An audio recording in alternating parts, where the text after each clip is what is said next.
بسم اللہ الرحمن الرحیم۔ سلطان ملک شاہ ایک مرتبہ عفان کے جنگل میں شکار کھیل رہا تھا۔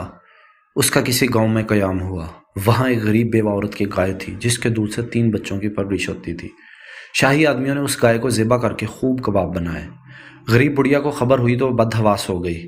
شاہی آدمیوں کو کیا کرتی؟ بیوہ عورت کوئی داد فریاد سننے کو تیار نہ تھا۔ لاوارث اور ایک غریب عورت، ساری رات اس نے پریشانی میں کاٹی۔ صبح ہوئی تو دل میں خیال آیا کہ کوئی نہیں سنتا تو نہ صحیح، کیا بادشاہ بھی نہ سنے گا جس کو خدا نے غریبوں کو ظالموں سے نجات دینے کے لیے اتنی بڑی سلطنت دی ہے۔ بادشاہ تک پہنچنے کی کوشش کی مگر ناکام رہی۔ معلوم ہوا بادشاہ فلاں راستے سے شکار کو نکلے گا۔ چنانچہ عفان کی مشہور نہر کے پل پر جا کر کھڑی ہو گئی۔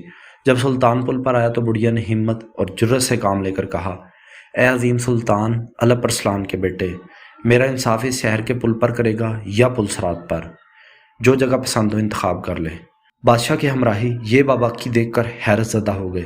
بادشاہ گھوڑے سے اتر پڑا اور ایسا معلوم ہوتا تھا کہ اس عجیب و غریب اور حیرت انگیز سوال کا اس پر خاص اثر ہوا، اور بڑھیا سے کہا، پل صراط کی طاقت نہیں ہے، میں اس جگہ فیصلہ کرنا چاہتا ہوں، کہو کیا کہتی ہو؟